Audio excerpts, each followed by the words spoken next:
Alrighty, welcome back to another episode of the Lookout Podcast. I'm joined with special guest Larry Lufkin, who's currently in Olympia, correct? Yes. Olympia, Washington. And Larry Lufkin is son of Francis Lufkin, who, if you guys tuned in my previous podcast with Bill Moody, he's the Godfather of smoke jumping, essentially. And as I found out recently, the first Forest Service smoke jumper to ever jump out of a plane, the Larry here. And Larry also is a smoke jumper and jumped out of Cave Junction. Is that right, Larry? Yes, my brother and I both. Oh, both you and your brother. And then you're in the 101st. And then did you go from the smoke jumping world to the 101st and serving in Vietnam, and then back to smoke jumping, or what was the order there? I Yes. guess. Yeah, I jumped from 63 to 67 in Cave Junction, and at the end of the summer I was drafted and went in the Army and had basic up at Fort Lewis. And during the basic training, they trooped my whole company over to a big barn-like building, and we were all sitting in these bleachers, and this sergeant, all duded out in his airborne stuff, was strutting up and down talking about how great the airborne training was, and how we would really like it. And he says, on top of that, he says, they pay you $55 a month to jump out of an airplane. And I said, that's for me, because I just got my first paycheck of $78. So that almost doubled my paycheck. Yeah, big deal. What I didn't realize, that meant automatic infantry training. And so I went to Fort Polk and went through infantry training, then to Fort Benning for jump school, and then right straight to Vietnam.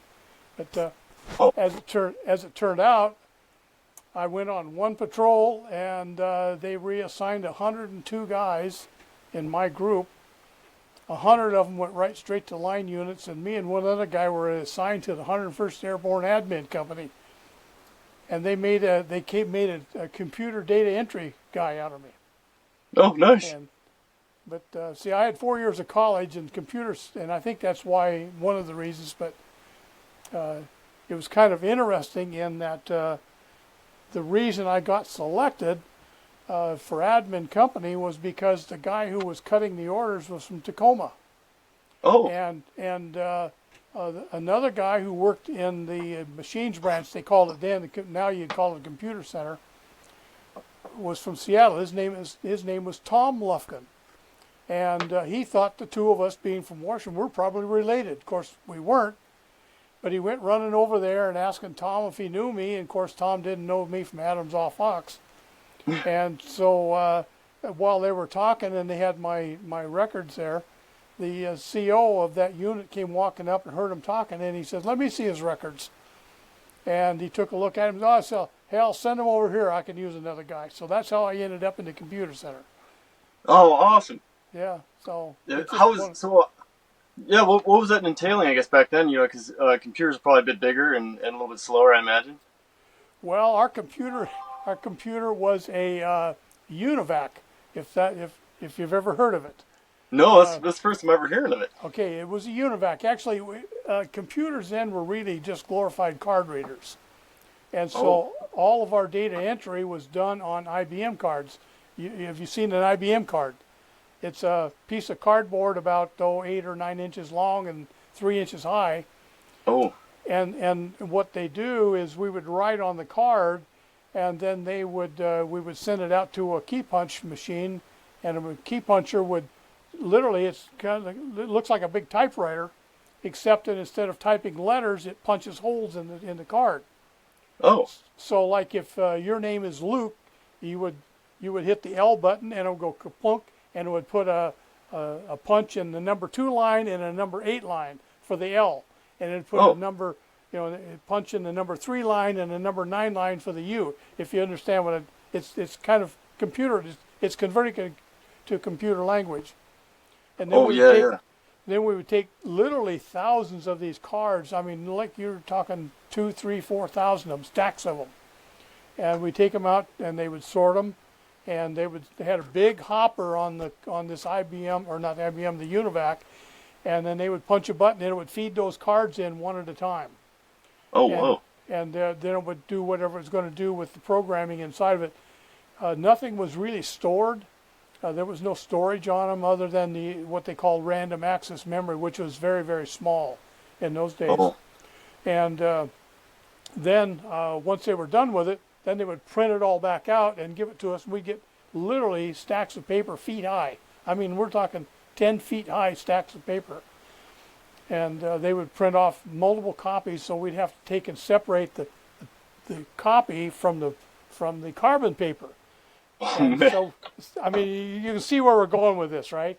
Yeah. And so it was a lot different in those days. I will tell you. Yeah, Yeah, I bet. Holy cow. yeah. And was a lot of it just like input from soldiers serving, or just every kind of information you could think of from the military? Actually, the unit I was assigned to was called the Admin Machines Branch, and our job was to maintain the database on the entire body of, or the entire group of soldiers in the 101st Airborne, around, I don't know, 20, 30,000 guys or something like that. So it wasn't a small job, but we knew their name, their address, their social security number, their in those days the service number they had too, their specialties and their rank and a whole bunch of stuff like that. That was all in that one record. Oh man. And so it was we were supposed to have a security clearance. I never had one. You know, Oh, they just needed somebody to fill the slot, and that was it. oh, gotcha. Yeah. That kind of probably desperate for some manpower back in those days, huh? When so many people are getting enlisted and everything. Oh, absolutely. 68 and 69, if you remember, that was the year that the North Vietnamese put on the big Tet offensives. Oh, And it was not safe to be in Vietnam. They killed more guys in those 2 years than any other 2 years combined. And oh, yeah, something like close to a third of the guys killed were killed during those 2 years. jeez. Yeah. Yeah, I probably knew that. You know, a bit of a history buff, but like it wasn't ringing a bell. But holy cow! I mean, that had to be one crazy 2 years. You know, Yeah. violent and. Whew. Yeah, my old base was at a place called Ben Hoa, which is just north of Saigon. And that's where they mixed, you ever heard the term Agent Orange? Yeah, oh, yeah. Okay, well, Agent Orange is actually just a mixture of plant poisons. And that's where they mixed it and loaded it onto C-123s and flew it out and dumped it on the jungles. And my old base now is considered a toxic waste dump. Really? And, oh yeah, I still have the effects of it. I've had cancer and skin problems and all kinds of stuff from it. Yeah. I was going to ask you because I want to say here in Missoula they're mixing it up, but I want to say one of the fellows from the Forest Service, his father was involved in that, in the whatever the mixing part was, or the chemical process, and yeah, he's I guess he was pretty healthy his whole life, and then all of a sudden, out of nowhere, he got a very, very aggressive cancer, and took him out pretty quick, and that wasn't that long ago, and he was doing all the treatments and stuff, and Yep. so whatever's in that stuff is real bad news. Yeah. It's amazing. I'm on a couple of Facebook pages with Vietnam vets, and it's amazing how we all have a lot of the same stuff. Skin ailments like rashes and stuff, and we use the same medications for it. So you can tell we were all over there at the same time. But, Yeah. But And- yeah, I'm lucky though. I'm almost 80. I know a lot of guys that died in their 50s. Yeah. So, Man. yeah. Well, because back in the day, they were telling you it wasn't bad, right? So there's some soldiers in the jungle that are just kind of probably walking through it, right? And Well, actually, they didn't even make an issue of Agent Orange until around 1980. Up until then, they didn't care. man, Yeah. that's So- that's a bad deal. Yep. So Yep. how long are you in the 101st then? Well, I guess quick question. What aircraft did you train on? Did you jump out of? Okay, catch this one. I made my 5 airborne jumps out of a C-119, which is a Oh. Korean War era of plane. Yes, a big Really? tail job. Yeah, it looks like a big bumblebee going through the air. Really? And virtually every guy that jumped out of it said they hated it, including me, because of their rattle traps. Oh, really? Oh yeah, the plane vibrated so much that it would make your feet feel funny, and so when we'd take off, the engine would be wound up, we'd lift our feet up in the air to keep our feet from picking up that vibration off the floor. Oh, put your feet to sleep probably after a while too, huh? Yeah, because we just didn't take off, run over and jump. It was also an Air Force training flight. So Oh, when we took off, they would fly these vectors for like an hour before they came over to the jump field.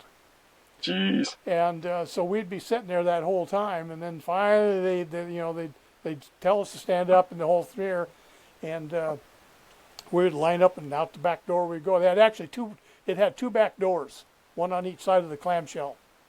Really? So Uh-huh. you got would they stick to one side or would you go out either side? Both sides. Yeah, Both each sides. side. Wow. You did the airborne shuffle up each side, and then we would out the door you went. Yep, Oh wow. So just like both sides just pouring out kind of? yep, yep. It'd be Wow. just when you opened up, all you could see in front of you was just solid parachutes. That had to be a sight. I've seen videos of that even like Yeah, recent days. They're going on the back of like a C-130 now, I think, right? So it's right. probably easier. But man, that's a sight to see, huh? And I can imagine under canopy, it's got to be a real sight to see. It is. It is. Although of course excuse me, the T10 canopies, which actually I had jumped a T10 canopy with the Forest Service, believe it or not, Oh, in really? in '66 or '67. They tested them out. So to me, it was I had seen it before and knew what it was. The only difference was the Army T10s didn't have any guidance on them, where our T10s had been cut with slots so that you could guide them. And Yeah. it was something to see all those brown chutes, literally for a mile. Oh, but and they tell you in the military to just pull on the riser, right, to try to collapse a little bit to get some turn out of it. That's the only thing you could do was slip them. Yeah, Yeah. that's exactly right. And Yeah. And yeah, I well, actually tried that one time, trying to get closer to the truck, but it's like pushing an elephant around. yeah, I was gonna say because the only reason why I know a little bit about that is because in NCSB they had us do the training on it, and which they probably don't do as much anymore because the squares, but dropped us off at like 10,000 feet above Winthrop there, and then we got to play around, try to like you said, slip turn, and it just was not happening. Exactly. It's a lost cause. I mean, it sounds good, and if you watch an old World War II training film, they show them slipping and stuff. I'm here to tell you, it doesn't work. Yeah. I've tried it. Yeah. Yeah, like and I was giving it all I had. I was probably somewhere closer to 200 pounds at the time, and I was climbing up that riser, Yep. and I was really pulling, and I wasn't getting any action out of it. Yep. Yep. So The only thing I was worried about was like then fully collapsing my chute and then getting a little faster ride to the ground than I would like. So I yeah. gave up pretty quick.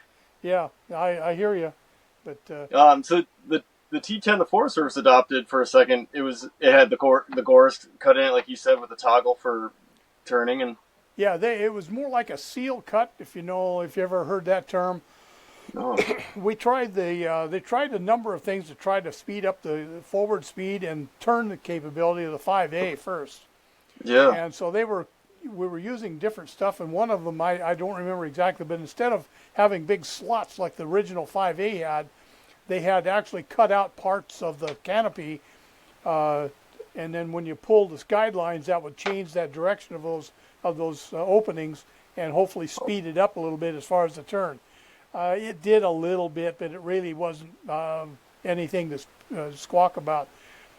I don't think until later on they came out with that blue 30-footer. I think it was a lot better than the old 5As. oh gotcha. And Yeah, the because on the newer ones up until they moved over to the Rams, it was like a closed system, right? Then when you pull on the one of the toggles, it opened it up. I think is yes, how it worked, right? Yeah. kind of, yeah. They had different ways of doing it. The real dog of the bunch was the old FS2, the candy Oh, stripe chute. And that wasn't much better than a cargo chute. really? Oh yeah, they were bad. Yeah. Just just coming in hot every time, just super fast. Well, they only came down faster, but the steering and the forward speed was lousy. I mean, it was worse than the 5A even. Oh And man! So if you were just misspotted by a hair, you probably weren't gonna be able to make it to the spot then, huh? Exactly. Yeah, you just almost had to be lucky. Yeah, and Jeez. I jumped those a few times.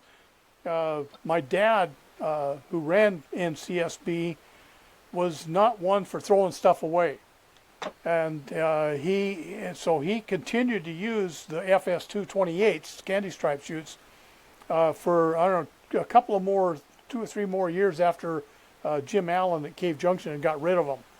And what happened was, and I remember my brother saying the same thing, is that in order to jump a 28, you had to be less than 170 pounds or something like that, which I was at the time. And so they saved the big 5As or the bigger 5As for the heavier guys. And if you were a smaller guy, you got a 28. Frankly, my first 28 jump, I didn't even know I had it until I jumped it, and I looked up and saw candy stripes. Yeah, I was And wondering. that's when I said, well, okay, let's see where we go. So, Yeah, man, what a beautiful looking shoot, but holy cow, it's gotta be yeah, tough not having that performance, you know. yeah, yep. But yeah, And Jim Allen, he kept a couple of old Eagle shoots at Cave Junction, and oh, because he had jumped those back in '46 when he started, and of course that was the shoot that my dad jumped in '39 and then in the early '40s. oh yeah, And yeah. I want to tell you that was a shoot I did never want to jump. Uh, Really? oh yeah, Jim would pack up one of those every year for a show jump, or not a show jump, but we actually used a decoy we called Oscar. It was made out of heavy pipes to simulate a jumper, Oh, and they would take it up at about 500 feet and just throw it out. And I mean to tell you, when that chute opened, you could hear it go crack.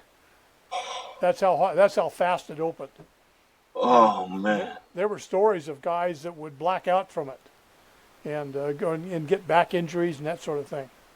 Jeez. Well, So, and that would open opposite of the ones that I jumped, right? So you get canopy first, and then the lines would splay out, right? Like, and kind of throw the jumper, yep, like, up pretty hard. right. And then, That actually started my rookie year in '63.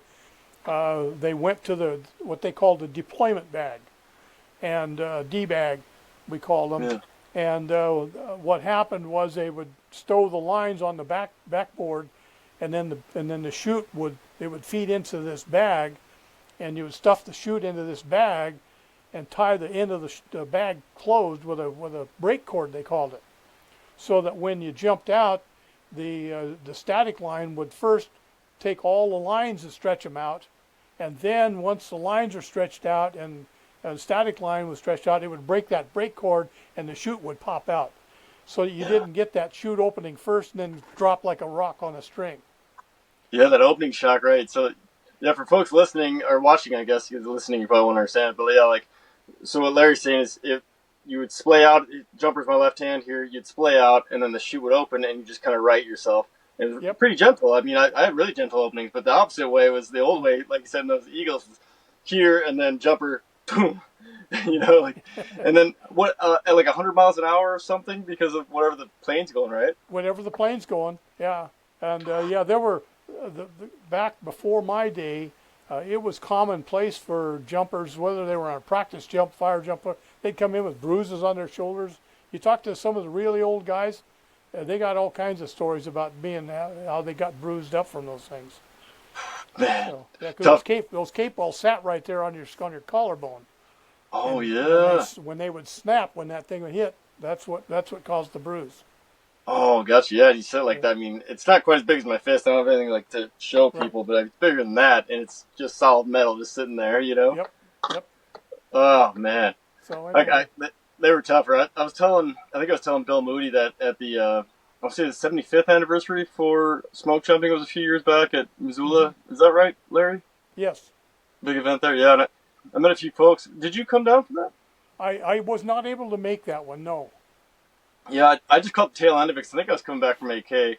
And so I just happened to be walking in and just, like seeing some of the older jumpers from back in like those days. And they come in, they're like poking our suits, because our suits are like so marshmallowy now with all Yeah. the padding. And they're like, we didn't need that much padding in my day, and like kind of talking a little trash. And it was funny though. Yeah, It was all in fun, but it was really great to interact with those guys and basically make us yeah. call us wusses the whole time. So it was funny. Well, they needed him. They just wouldn't. They just wouldn't admit it. But Yeah. but it's funny you mentioned Bill Moody. I just got an email today from him, and he had been conversing with a lady over at White Boot Company in Spokane, Oh yeah. and she told Bill that my dad wore the very first pair of white Smokejumper boots. And I, of course, I never heard that. My dad always wore whites. And when I jumped, that's what I wore, was whites. I mean, that's what everybody wore Yeah. for the most part. A few guys didn't, but anyway. But the follow on to that is, I have my dad's last pair of whites in my garage. And Really? yeah, the last pair that he bought was around 1970 before he retired. And Oh man. I'm going to get hold of white boots, and if they want them, I'll just send them up there. This is what they used to look like. Probably Yeah. the Like, same.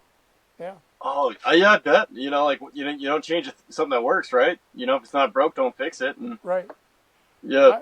I, yeah, I always liked mine. They were tough boots. Yeah.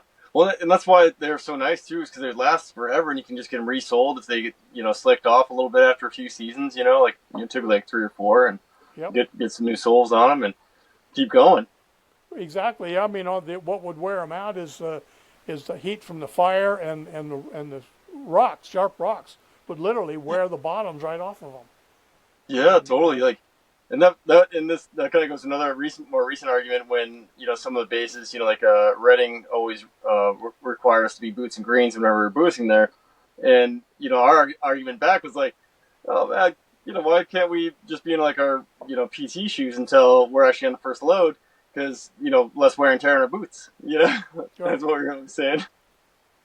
Well, it's funny you should mention that because in Cave Junction, we were able to do that at times. If you were down on the jump list, it was okay if you wore a pair of just hiking boots Yeah. and around the base because it was a lot easier on your feet. Well, that was okay until they got a multi-man fire request, which happened to Oh. me one time, and I can remember flying along and saying to myself, "I'm in trouble here because I don't have a heel to hold that strap under my boot." And I was Yeah. afraid what's going to happen if that strap slips off. I'm going to be in a lot of pain in a hurry. Luckily, it Yeah. didn't. It didn't, but I can remember thinking about it. And that was the last time I wore flat bottom boots. Oh, I bet. Yeah, like the boots I were rookie in were some like more hiker style with a little heel lowest, and Right, yeah, I wasn't thinking because I didn't know how a jumpsuit worked. So when I was trying mine on, they were kind of like looking at my heel in right, NCSB there, and I was like, kind of looking at them, and they're like, it should work. I'm like, but they didn't tell me, and I was like, should work, right. And then later on, I found out that's exactly what they were doing was seeing if that strap would hold, Hmm. and that was in my head for the rest of the season. Then after I made the rookie training, I was like, I'd always be double checking my boots before I went out the door. Exactly. Yeah, you start worrying about things you probably shouldn't have to. Yeah, yeah, totally. It probably would have been fine. And it was fine. I never had an issue with it, but it always Yeah. made me second guess it. And make sure I had that strap real tight. On the bottom there. Yes. And speaking of jumpsuits, how cool is it that your dad's suit is on display there in Missoula? I was very, very happy that you were able to send me that picture, and because that suit kind of got lost, as I explained to you. Uh, Initially, we thought that it would be a great place, the Evergreen Museum, Aviation Museum in Minville, but then they ran into financial problems, and that's when after a year or so, I called the guy and I said, "Look, I'd like to get that suit back," and he wouldn't give it back. Yeah. And I didn't know what we were going to do, but I didn't want it to just disappear because it's one of a kind. And so that's when Kim Maynard from Missoula called me and asked me about it. And working through her and I believe her husband and a friend, they were the ones that went down and convinced them, say, "Hey, we'll take it up to Missoula, put it in a museum up here." And they said, "Fine, do it." That's Oh, how it good. got up there, yeah. So glad. Yeah, and I Really? think for folks watching this or listening, you can look it up. Francis Lufkin. Probably just Google your dad. I imagine a lot of those photos will come up, right? With your dad in the suit, I Oh yeah, think. yep. That yeah, because what actually the pictures that you've seen with the red suit and everything, like the Yeah. one on this display, the original picture was actually in black and white. Oh. And what I did, I knew that it had color to it, but I didn't know how to do it. Well, I was talking to my mother one day, and she's the one who says, "Well, I can tell you what the colors were because she'd seen everything." Yeah. My dad was literally colorblind. He couldn't see colors at all. Made a great deer hunter, but a lousy color guy. Yeah. So I took a picture up there, and she got a little swatch of the different colors, like the green on the plane, and the silver on the propeller, and the red on the suit, and that sort of thing, and just stuck them on the picture that I had. I took that picture downtown to a photographer down here in Olympia, and one of his people that he knew was an artist, and she's the one that colorized that picture with the colors. Oh, very That cool. right. And he gave me the digital version as well as an original, which I have in my desk here. But Yeah. the, the And the photo is actually a U.S. Forest Service photo, so it's oh, free really? to whoever wants to do it. Oh, Yeah. cool. Yeah. So, folks listening or watching, like, yeah, check out that photo and that the red suit your dad's. I mean, all the colors are very vibrant. The Stinson plane, behind your father, which you told me. I didn't know it was Stinson, and the green on that is beautiful, and the red is just so vibrant. It's amazing. Yeah, and that's why when you mentioned that the museum, I guess it's a museum that's restoring that same plane. Yeah, yeah. So, and I'm trying to think how he got a hold of it, but I think it's his dad is the one who really running the Museum of Mountain Flying, and they're the ones who tracked down Miss Montana, who was the same jump plane that the Man Gulch Right, folks jumped out of. Um, and that it went to Africa, and then they found it, I think, somewhere in like Oklahoma or something. And the same thing with that Stinson. I think they found it somewhere in like Arkansas or somewhere, and I right. don't know exactly how it tracked it, but the cool thing is that you color matching the photo is giving this fella, and I don't think he knows it because I didn't know it until Right. just now. I think that you're giving the right colors because he wants to color match it so it looks exactly like the day your dad stepped out of it. You Well, he's know? got the picture right there in front of him. Yep. I assume So that's where they're doing the work, anyways, right there at the museum or someplace around there. yeah, I believe so. So Yeah. yeah, it's cool because like you can see the red your dad's jumpsuit, that beautiful green behind it, and without you color matching that photo, that fellow wouldn't have the opportunity to match the. I mean, Right. he'd probably be close, but not as accurate as he will be Right. now with the work you did, which is it's cool how things come full circle like that. Right. Yeah, because back in those days, the Forest Service green was a dark green. The current Forest Service green is a light green, and it's been that way for I don't know since I don't know the late '50s, early '60s when they Oh switched to colors.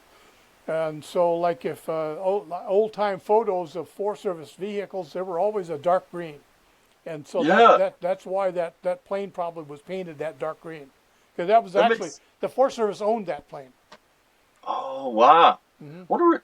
Yeah, I'd like to. I'll have to pick that guy's brain. We're kind of in a rush, but I'm gonna have to go back and ask him more of the story about the plane because obviously running a museum, he's a history buff himself. So Hmm. I'd like to know its story. Yep. Yeah, And it then is. I actually have some information on my computer here. Somebody sent me a bunch of information years ago, and I've just never deleted it. Um, Maybe if I'll dig around, and if I can, I'll forward it to you. yeah, But that'd be great. it had some of the history and numbers and stuff of that plane. I can't remember it all, but why he sent it to me, I just don't remember now. But I think it was Yeah. because of the one of the original demonstrations that were set up. Yeah. Oh, gotcha. Yeah, it's kind of strange how even like some of the public, when they find something that is Forest Service related, they like to kind of track down its story and then probably in Hmm. turn find you. And the example I have is when I was in Miles City, boosting the spike base there, Miles City, Montana. The stairs are man, I'm trying to remember the somewhere in the southwest. I'm trying to remember it. It ends up spelling ass. Oh man, something smoke jumpers at the end, so it's like ASS. Ah, man, I can't remember exactly what force it is, but it it ends up spelling ass, so it's kind of funny. But it's it's kind of historic because Don Mackey painted a mural on it, and then he signed it, and a bunch of the fellows who died in Uh-huh. South Canyon. But the story behind that is someone was on fire, I think in the Southwest, and they got a random phone call from somebody who knew somebody, and they're like, "Hey, this guy's at this gas station, and he knows you're in the area, and he's got these stairs that belong to you." And the guy thought like personally, and then he picks him up, and he has no idea that these stairs are old smoke trooper stairs from the plane, Right. and they're in great shape, So me and another buddy kind of helped fix them up and reinforce them with just some extra wood on the inside, but the outside's still the same. And it's like Yeah. it's just pretty cool as things happen. Yeah. Talking about stairs on a plane. Uh, some of the original planes had steps on them, and others did not. And I remember my first time jumping out of a beach that did not have steps on it. You had to sit down in a door, and your legs would be flopping in the wind. And the way you jumped, and you didn't actually jump, you would put your hands down and do kind of a kip up and just fall out the front, out the side of Oh, the door. really? Yeah, Was the Ford Tri-Motor kind of the same? Because the photos I've seen of it kind of looks like guys are just dangling out there too. I believe it probably the exact the same. Yeah, actually, Yeah. the Ford Tri-Motor video that Bill Moody and the other guys filmed. I was actually in McMinnville when they filmed that and was down the ground watching it. And the door's on the wrong side of the plane, and because normally the door's on the same side as the pilot, left side. Yeah. In the Ford, it's on the right side. And Yeah. so there's a little bit of differences with those things. Yeah. Which is kind of tricky because, like you said, the way our patterns work is as the smoke jumper, like the plane tips, so Yes. the pilot can see the jump spot along with the spotter and the jumper. Yeah. And the streamers and all that. You bet. Yeah. Yeah, totally. Those pilots get awfully good at knowing how to track that airplane right over the spot. Oh, yeah, it's amazing. Yeah. The NCSB pilot, I think he's retired now. He had been in there forever, and holy cow, was he good! Yeah. And to be able to maintain that altitude for folks listening, like they're maintaining an altitude as they're flying around while looking outside the plane, and glancing at their instruments, I imagine more or less, and still keep an Right. eye on the jump spot and maintain that nice circle. It's impressive. It is. They have to be darn good. You're right. Yeah. So, but So, did you say you spoke jump 2 years before you went to the military? Then? it was the end of my fourth year is when I got drafted. I got Oh, drafted in October, and I was in the military then from October of '67 until May of '69. Actually, I was only in 19 months and 2 days, and oh, really? most of that was in Vietnam. And but the rule back in those days was if you came back from Vietnam with less than 5 months of active duty to serve, they just kick you out on the spot. ETS they called it, and Oh, so that I came back with 2 days over the minimum, and they gave me my DD 214 and I went home. oh, So, nice. but anyway, yeah, I got home in time to get married, go on a honeymoon, and then right straight to Cave Junction for another year of jumping in '69. So Oh, man. I only missed 1 year of jumping. Yeah, smoke jumping that Wow. is. Wow, that's awesome, Larry. I had no idea. Man, that's Yeah. that's busy. That's a busy couple of years, though, huh? Yeah, and I was lucky. I was on the first demonstration group that went to Wise, Virginia. For that, they tested jumping back there for several years. They finally gave it. Oh, I think they just ran out of money, if I remember correctly. Uh, oh, there was yeah. an Because article written about it in the Smokejumper magazine years ago. I know.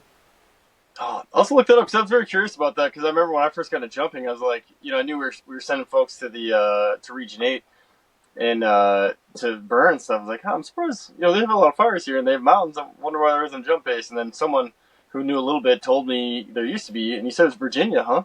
Wise, Virginia. Yes. Oh, It's a little town up in the mountains. Uh, it's a hillbilly town, at least it was then. Actually, the airport was built on the top of a mountain. And what had happened was, of course, when they coal mined back there, at least in those days, they would just strip off the top of the ground, take the coal out, and then leave. Well, that's oh, what they had done to this mountaintop. They'd taken the top of the mountain off. I don't know where it went. and then they took the coal off, and that left enough room to put a runway on. That is nuts. So the runway was on top of of course it was way down lower than it had been, but that's where the runway was. Yeah. I wonder if, yeah, I'll have to look that up. I wonder if it's still like that. I would guess so. It's not useful for much else, not that I know of. Yeah, for sure. And But I heard another reason why they stopped it. Probably budget was probably the real reason, but they said that they started seeing what do they call them? Really symmetrical fires because a lot of the folks out there were bored, and they would light a tire. They go to the top of the hill, light a tire, and then they'd see so all these fires that kept jumping were like a line of fire had been rolled down the hill. So they're like, maybe we got to stop doing this, and so they'll stop lighting the fires. That was one of the things I heard. well, funny should mention that because virtually every fire we jumped that spring of '71, was man caused. And you mentioned a line of fire. One of the fires that I jumped with a big group was when we hit the ground. I found the start of the fire, and then I could see where it had gone right up through this set of woods in kind of an arc. Well, what it turned out was some guy was mad at the government, the IRS or who God knows what.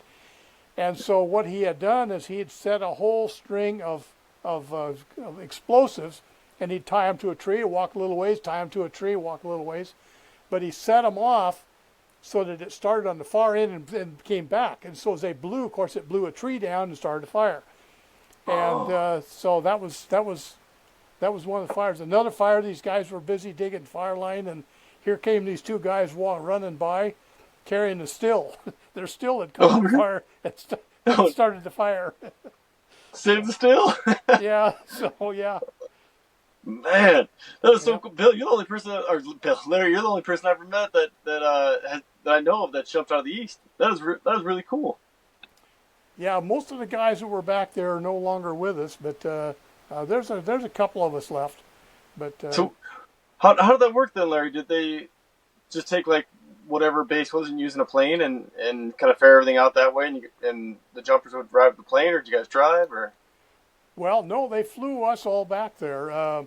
The first four guys that went, I was actually the second group that went. The first four guys, they stuck them in a Cave Junction plane and flew them back.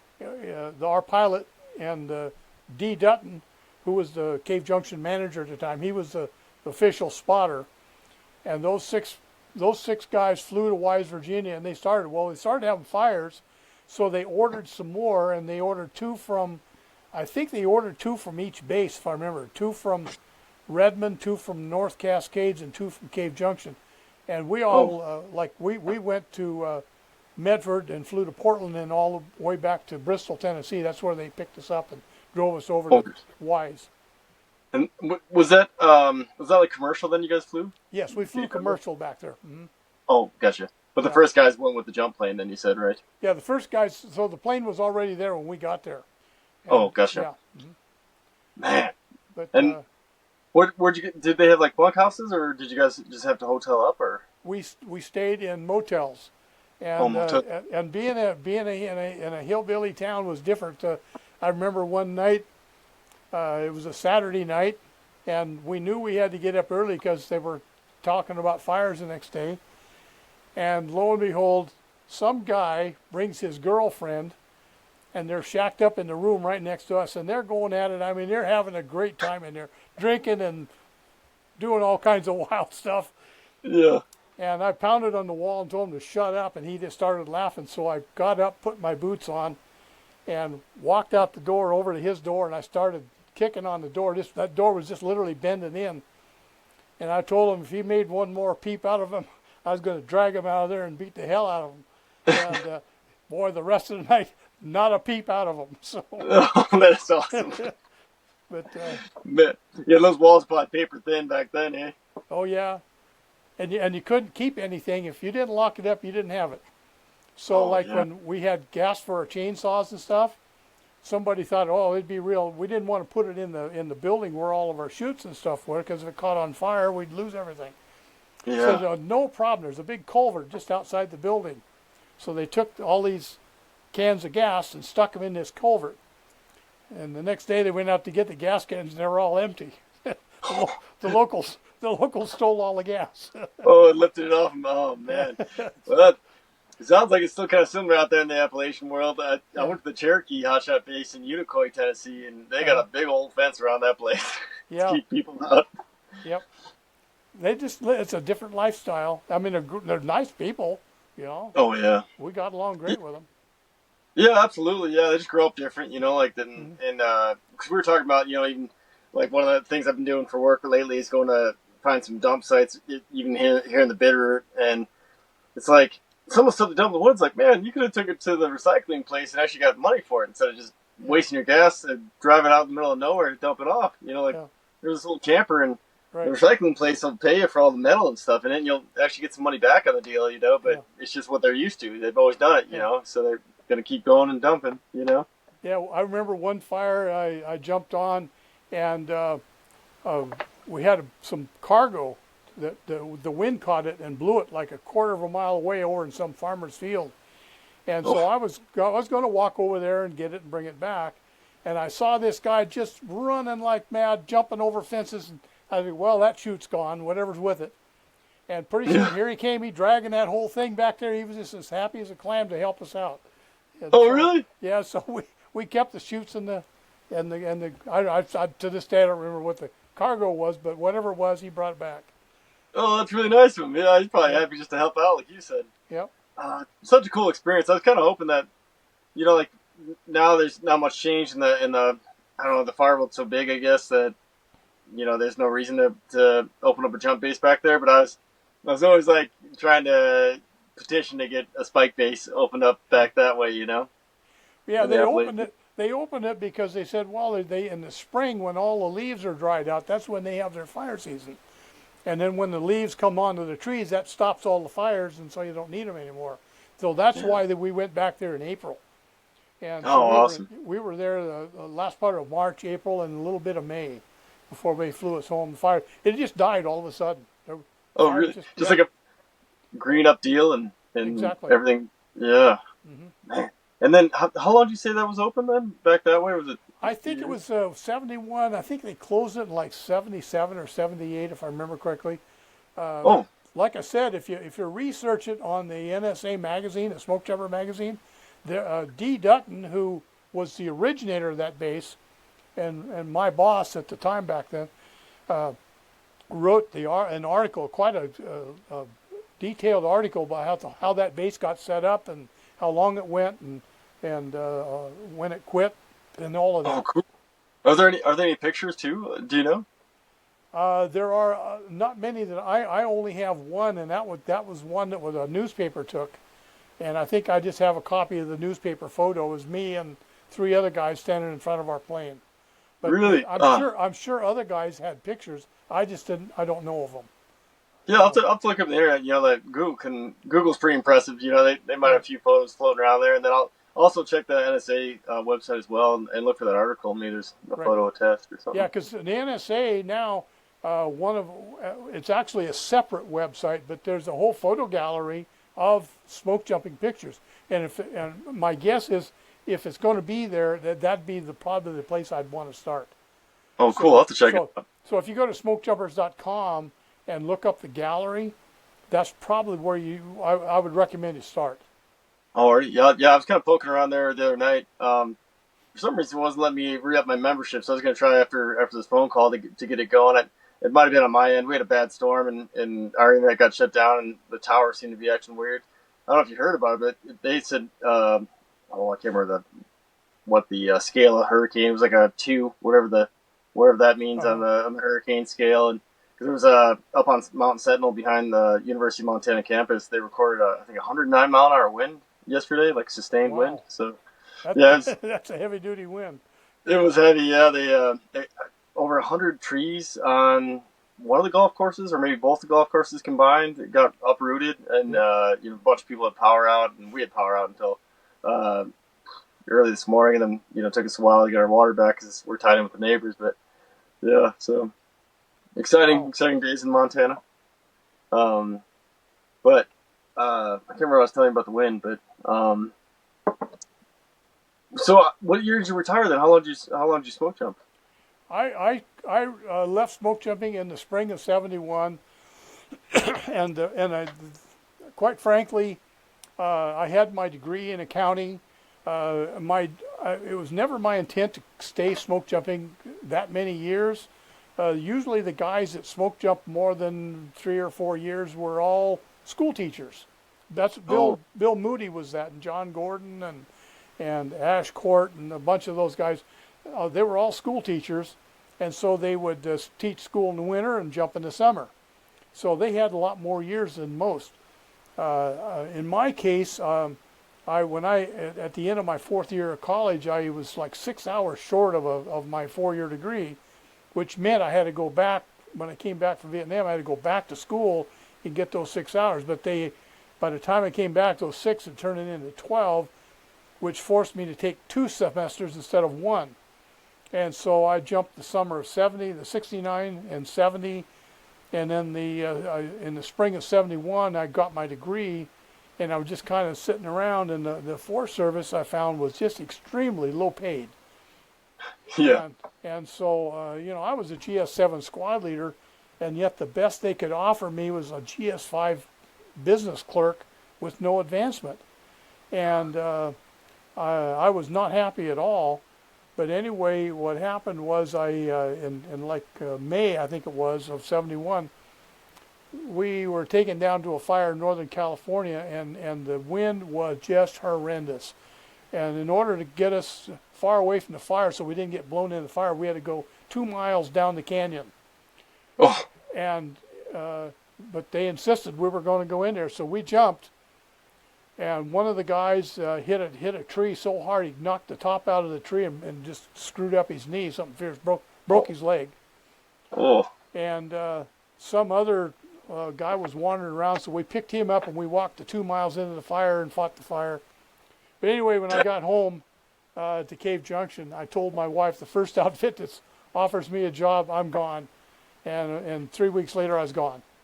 yeah. I had a job with the Department of Health and Human Services in there for their Inspector General. So, Oh, nice. so I had a very good career in accounting and auditing for the feds.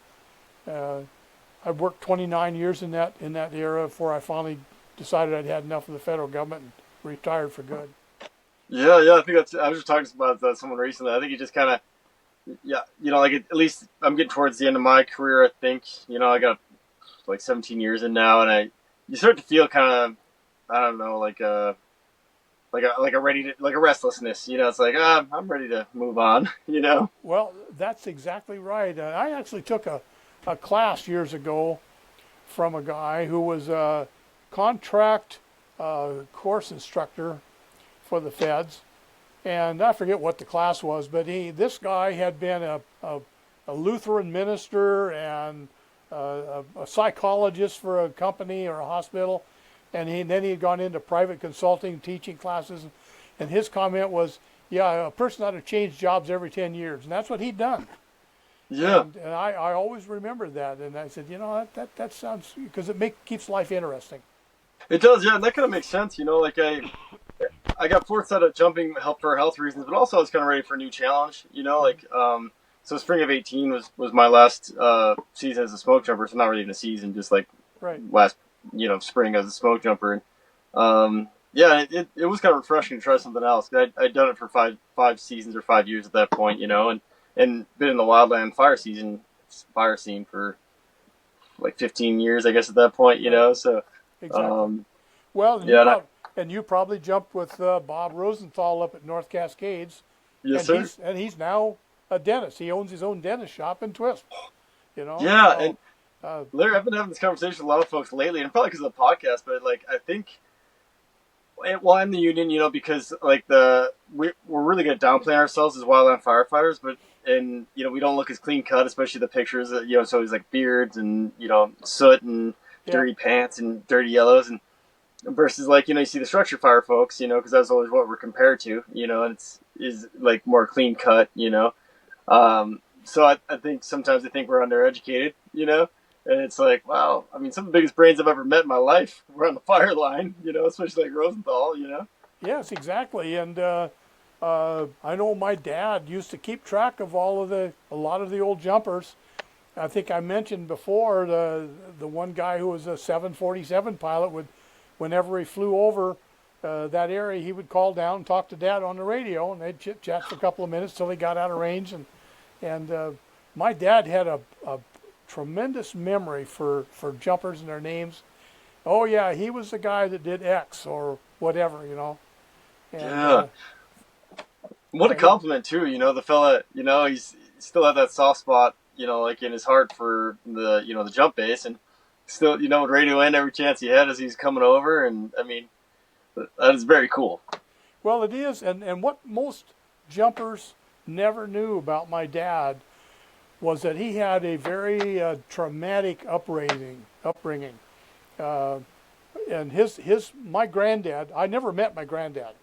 My granddad was an alcoholic, and uh, when after my dad was born, it was from what I heard from my other relatives, it was hell on earth with my granddad, and he was known to have violent fits of temper. I mean, some of the stories my dad told, he'd tell them as funny stories, but in reality, they weren't quite so funny if you thought about them. And I can relate one or two if you wanted them. But anyway, when my dad was 15, his dad said, "Okay, you're old enough to take care of yourself," and kicked him out of the house. And he did that with my dad's other three brothers later on. But my dad was the first. And so my dad was born in Auburn, Washington, just south of Seattle. And so what happened was my grandmother, Grace, had a brother who lived over in, or a cousin, I guess it was, lived in Winthrop and worked for the Forest Service at the 8 Mile Ranger Station. And she worked out a deal to get my dad over there and to stay with I called him Uncle. His name was Uncle Ed. Anyway, and that's how Dad ended up in the Manhow Valley. And so Dad would work on ranches or a lot of times just for the Forest Service until he turned 16 or 17. And then he went to work for the Forest Service full time. And that's how he ended up being involved in the jumping program. But the other side, the end of that story with my granddad was when my dad was about 20, he went home for a visit. And about the time that he got over there, he found out that my granddad had taken my grandmother's pet bulldog down to a local tavern and traded it for a jug of whiskey. And so she was not happy about it. She wanted the bulldog back. So my dad and his three brothers went down to the tavern and said, "We want the bulldog back." And the guy says, "Nope." He says, I paid for it." Well, they informed him if he wanted a tavern left over, he better give the dog back. Well, the Lufkin boys had a reputation, and so he gave the dog back. And when they got back to the house, my dad told his dad, "Hit the road," and that's the last time anybody saw him, was walking down the road away from the house. Yeah, actually he's not. He was only about 5'10" and probably weighed 170 pounds maybe. But he was, I'll tell you what, he was hell on wheels. Nobody messed with Francis Lufkin. And I'm sure he got that from his dad,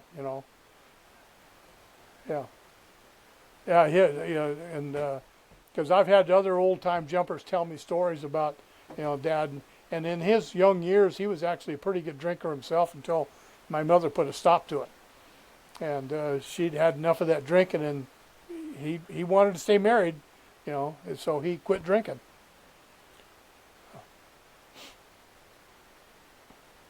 Yeah. Right. But I hear stories from jumpers or read stories about how they screwed up and messed this up and did something bad or caused trouble, and the old man had threatened to fire him and then change his mind. And those guys need to know that he'd been through all of that before, so he knew what they were going through. He was more interested in the guy making good than he was, showing how powerful he was.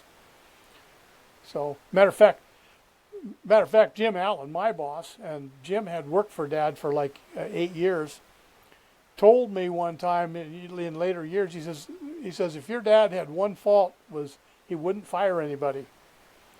And but a lot of guys thought they were fired. Yeah.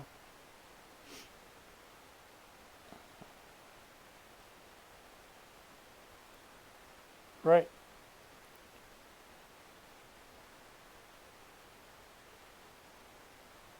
Yep.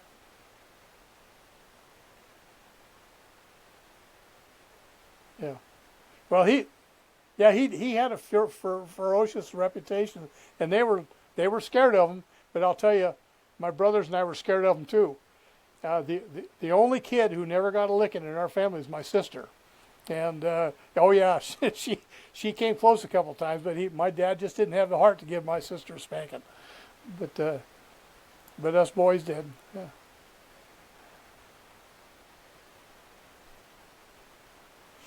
Right. Yeah, he mellowed in his later years, and the guys that saw him later on were, they had not seen the original Francis Lufkin from the 1940s. But